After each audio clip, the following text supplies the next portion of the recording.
All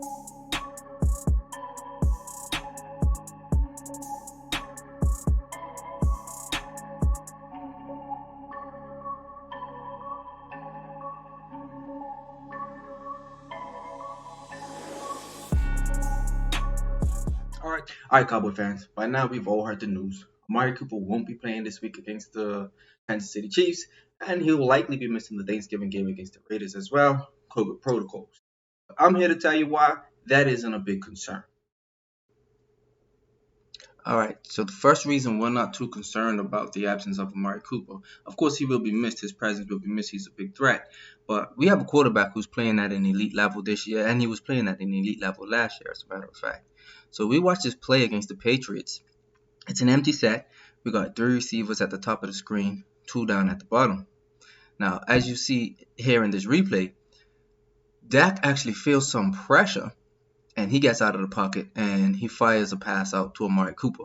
It all looks pretty routine until we break it down and see what's actually going on with our quarterback.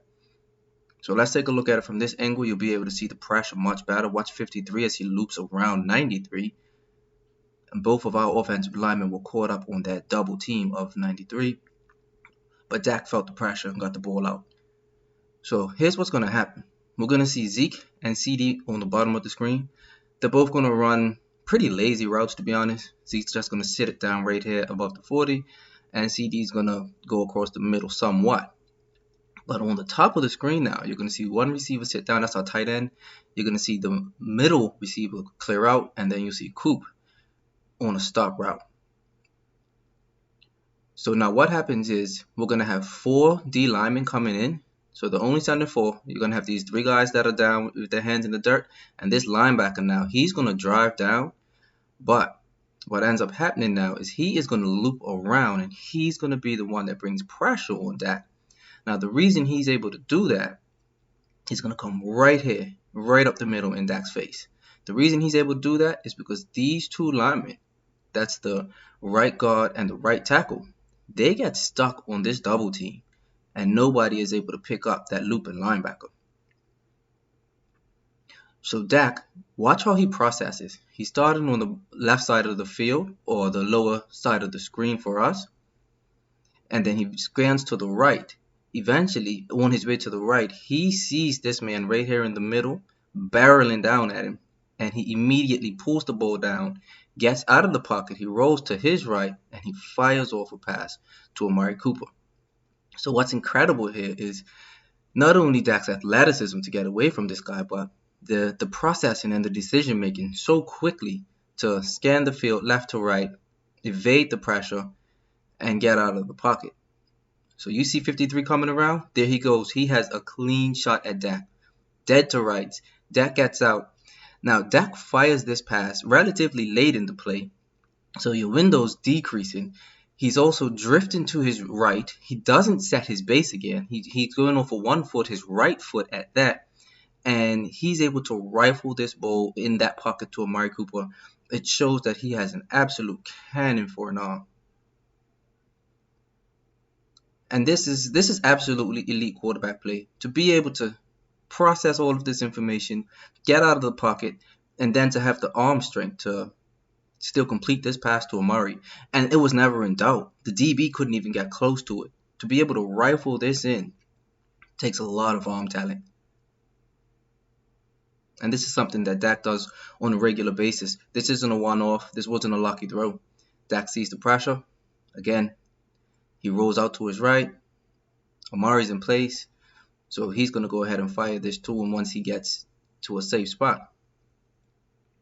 And he may have been looking at the tight end before this pressure came into his face. You see the linebacker chases. He's waiting for Amari. He sees him, and he knows he has the window. Look at that, off his right foot, drifting away, and that ball is a missile. What a beautiful pass by your quarterback, number 4, Dak Prescott. So here we go. We're going to look at it from this angle again. You'll be able to get a better look at the pressure that the linebacker brings from this angle as well. Again, you'll see Dak scan the field from his left to his right. He's going to see the pressure coming right in front of him, and he is going to get out of there quick, fast, and in a hurry.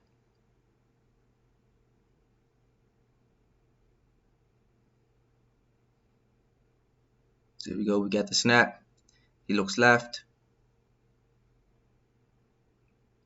Scanning the field. He's coming around. He's on his way to the right side of the field, and he sees that pressure. You see that? He pulls it down immediately, gets out, and here he goes. He's starting to throw the ball. That ball was absolutely rifled. All right, so now we're going to take a look at this touchdown to CeeDee Lamb. And CeeDee Lamb is the second reason we don't have to worry about the absence of Amari Cooper. CeeDee Lamb is absolutely a #1 receiver. If you didn't know it, now you do. CeeDee Lamb's stats are actually a little bit better than Amari's. Of course, the argument could be made that either one of them are #1 the way that they play. We really do have two #1 receivers. And CeeDee, no doubt, is an amazing talent. He can absolutely take over as the #1 in Amari's absence. So what you're going to see here, though, we'll see this little motion. Confirm that it's man. Lamb's going to beat his man to the outside. But now you'll also see the wily vet. This is your elite quarterback, Dak Prescott. He's going to look off this DB, and as soon as he gets this DB to turn his hips, he's going to drop it in this pocket where there's no time for the DB to make up for the fact that he was already going the wrong direction, and the only person that's able to get their hands on it is CeeDee Lamb. He's behind coverage, and he's able to skip into the end zone for an easy touchdown. So you have a #1 receiver beating his man. Quarterback looks the DB off, and it's easy as that. This Cowboys team has a #1 receiver who will be playing against the Kansas City Chiefs on Sunday. He wears number 88. His name is CeeDee Lamb. And I predicted before the Amari injury, I actually predicted Lamb to have a big game. So we're absolutely going to need that out of him now. And I do believe we're going to get it. Kansas City's defense is not one that scares me. We can absolutely take them on with CeeDee Lamb and Dak Prescott playing at the top of their games. So again, we take a look at this quick motion in and back out. Dak is going to look to the left. That's going to force this deep defensive back to turn his hips and head towards the middle of the field, following Dak's eyes. As soon as Dak sees that, he says, well, I got you. I'm going to drop this ball over here, and CeeDee is going to make you guys look like you don't belong on the field with us. Just beautiful practice, beautiful execution, a beautiful play design. Absolutely phenomenal quarterback play and just physical dominance by your wide receiver. Here we go. That's going to look left. There he goes. DB's gone. And CeeDee is also gone to the house for the touchdown. One final play and one final reason we are not concerned about the absence of the absence of Amari Cooper is because we have the return of Michael Gallup, who's as good a #2 receiver as you'll get in the league. He actually had over 1,100 yards in 2019, and he's averaging over 15 yards a catch. As you see, he receives a long ball here from Dak Prescott, but he's averaging over 15 yards a catch for his career. So again, we'll see a little motion. Coop's going to come across the line of scrimmage. Dak again scans the field. You'll see Dak does a great job scanning the field. Again, look at the arm talent. Gallup is sitting at the 2-yard line, and Dak hits him in his chest. There's only one spot you could put this ball, and Dak absolutely put it there. But what you'll see by your #2 receiver, who's been out most of the season, but he has a week under him now. He's practiced for a couple weeks, and he had one game already. Look at that body control. The toe tap, the catch, through the physical contact. That's a #2 receiver. So here you go. We're going to see this motion from Coop. Once Coop sets, the routes we're going to see. This is going to be Gallup. He's going to come up and around. Now, CeeDee is going to actually go in and then out, which is going to give that deep defender a hard time, you'll see. We're going to have two routes underneath that are going to hold the underneath coverage. Coop is going to cut his route in and then hit back out. He's going to hit the flat. So Coop and Zeke are going to be down below. Dak, after he scans the field, is going to roll out. The deep The deep defensive back is initially going to drift towards the tight end's route as he sees CD starting to go in that same direction. That's going to leave the man over Michael Gallup to have to play between CD and Michael Gallup. CD may have been a touchdown on this play, but you'll see. Dak, when he makes his read, he sees that the DB is cheating towards CD, so he gets eyes on Gallup. Gallup's open, and he makes a beautiful throw in a tight window. And you'll see that is Michael Gallup all day long. That's how Michael Gallup plays. He gets down the field, he makes these catches, and he gives you a great second option. Look at that ball, though. It's an absolute rocket.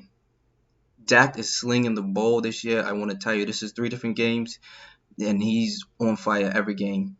He and Kyler Murray are the only quarterbacks in the league with 70% and above completion rates right now, and there's a reason for it. He can make every throw. And he's making the right decisions. He's scanning the field. And this was on a 4th down and short. The Cowboys aren't settling. This offense is aggressive, and it's going to need to be aggressive against this Kansas City team because they will absolutely be bringing the heat. So we got to bring it in return, and I have no doubt that we will. All right, guys. So if you look down below in the description, you'll see I posted the receiving stats for the Cowboys players. One of the other things that's very important to note is that we have 2 receivers who are basically leading in catches and yards. Right behind them is a tight end. Then you got 2 running backs, and then the 3rd receiver. So having either one of Amari and CD, and then having Michael Gallup, you're looking at those 2 receivers. Then you're going to have Dalton Shultz, who is essentially the 3rd receiving option. Zeke and Tony, and then you make up for that with now your 3rd receiver. Now, when we have all 3 receivers, does that dynamic change? We'll see. But the proof is in the pudding. The Cowboys have been able to adjust with 2 of the top 3 receivers by making sure that they incorporate the tight end and the 2 running backs in the passing game. I see no reason why that doesn't continue this week against the Chiefs, and again later on Thanksgiving Day against the Oakland Raiders. Enjoy the game, fellas. I know I will. I only just realized I'm wearing red. This is not a bad omen. We are still going to win this game. Take it easy.